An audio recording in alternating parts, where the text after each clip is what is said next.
새벽빛 묵상 역대상 7장 1절에서 8장 40절. 이스라엘 북쪽 지파들의 족보가 나열되고 있습니다. 그런데 납달리의 족보는 한 줄로 끝입니다.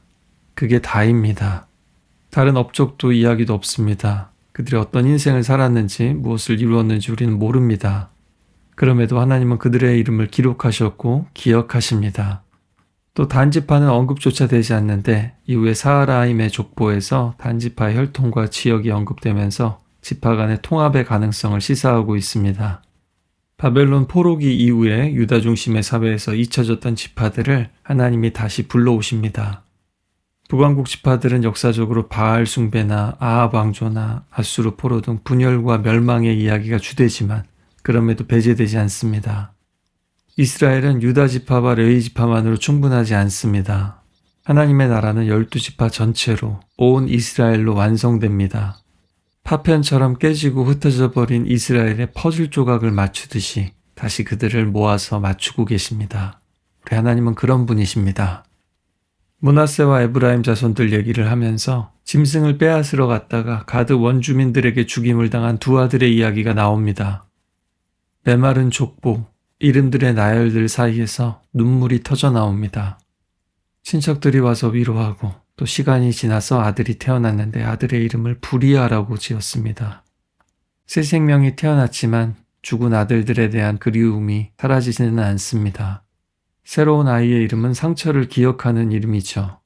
그 속에서 하나님은 새 일을, 새로운 구원을 시작하십니다. 그 후손 중에 여호수아가 또한 태어났습니다. 이스라엘을 약속의 땅으로 이끈 지도자죠.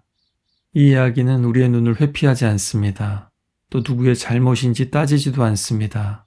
다만 하루아침에 자식들을 잃고 하늘이 무너진 것 같았던 아버지가 울었고 하나님은 그에게 또 다른 생명을 주셨다는 겁니다.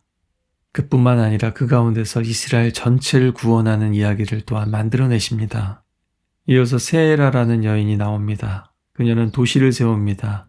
땅을 일구고 벽을 세우고 공동체를 만듭니다. 그 재앙과 슬픔이 끝이 아니라는 것을 그녀는 행동으로 증명합니다. 이렇게 척박하고 메마른 이름들 사이에서 하나님은 씨앗을 심으시고 생명을 틔우십니다.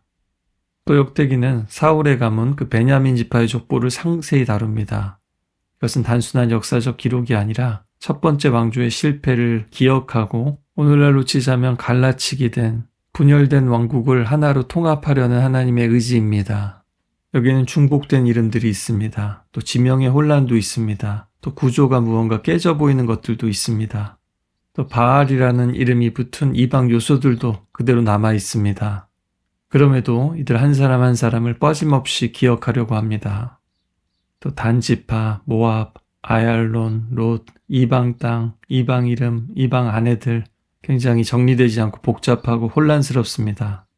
또 지파들이 자기 경계를 잃고 흔들리는 모습도 계속 반복되고 있습니다. 베냐민 후손의 일부는 유다 땅으로, 일부는 단지파의 땅으로 흩어졌습니다. 우리 인생도 마찬가지입니다. 얽히고 설키고 깔끔하게 깨끗하게 정리할 수 없고 원래의 자리에서 미끄러지고 그렇지만 어딘가에 또다시 뿌리를 내리는 것이 우리 인생입니다. 그리고 사하라임이라는 사람, 모압에서 두 아내를 버리고 다른 여자들과 아이들을 낳습니다. 이 무슨 복잡한 가족사입니까? 그런데 그런 사람도 그 자녀들의 이름도 기록이 됩니다. 앞에서 언급한 대로 사하라임을 통해서 단지파가 살아있다라는 것을 보여주고 있습니다. 눈에 보이지 않아도 그들 사이에 녹아져서 살아가고 있다라는 겁니다. 또 예루살렘에 정착한 베냐민의 목록은 유다와 함께 예루살렘의 공동 구성원임을 강조하고 있습니다. 예전에 베냐민은 예루살렘과 유다 사이에 경계에 있었지만 이제는 역대기에서 포로 이후에 구심점 역할을 하게 됩니다. 이 족보 안에서 더더욱 지리적 다양성과 이방 혈통의 통합이 강조되고 있습니다. 성경의 다른 족보와 달리 특히 역대기의 족보는 더더군다나 아무도 신경 쓰지 않을 것 같은 이름과 간소해 보이는 이야기지만 중요한 의미들을 담고 기록하고 있습니다.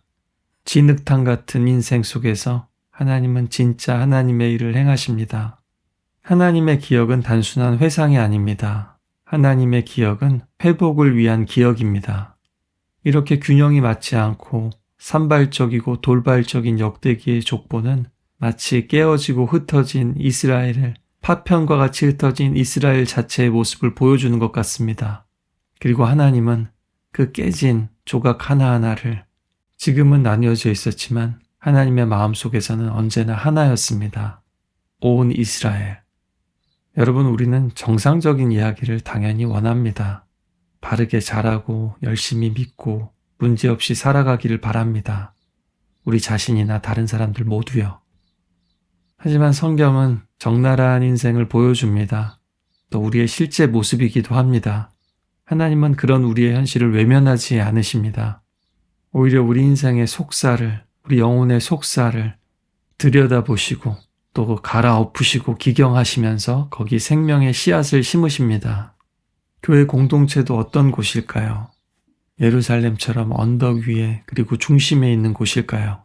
아니면 오늘 이 족보들에 나오는 이름들처럼 지파들처럼 잊혀지고 조각나고 부서진 사람들의 공동체일까요? 하나님이 꿈꾸시는 이스라엘은 우리가 생각하는 완전한 공동체는 아닙니다. 다만 하나님이 사랑하시고 기억하시고 구원하신 사람들의 모임입니다. 우리도 이 기억의 하나님, 구원의 하나님을 닮아가야 되지 않을까요? 우리도 잊혀진 사람들의 이름을 기억하고 불러주고 또 흩어진 사람들을 다시 모으고 깨지고 부서진 인생들을 예수 그리스도 안에서 다시 보듬고 세워야 하지 않을까요? 세상이 볼 때는 망했다 하는 인생 가운데서 하나님의 구원과 부활을 보여주고 슬픔과 무너진 도시 가운데 하나님의 도시를, 하나님의 가족들을 다시 세워가는 겁니다. 하나님은 우리의 이런 실패와 죄악과 추잡함 속에서도 우리를 잊지 않으셨듯이 우리도 하나님의 마음과 시선으로 살아가기를 간절히 소망합니다. 대한민국의 새로운 대통령이 당선되었습니다. 세상에서 가장 위험한 직업 중에 하나가 대한민국 대통령이라는 웃지 못할 말이 있는 것처럼 대통령 한 사람뿐만이 아니라 새로운 정부의 구성원들과 또 정치인들, 야당과 여당, 또 교회가 그런 사회 통합의 역할을 할 수 있기를 함께 기도하겠습니다. 그리고 지역으로, 이념으로, 계급으로, 또 남녀로, 또 나이로, 또 남과 북으로 갈기갈기 찢어진 우리 대한민국도 부서지고 깨어진 이스라엘을 붙들고 하나로 만드시는 우리 하나님의 품 안에서 새로워지기를 함께 기도하겠습니다.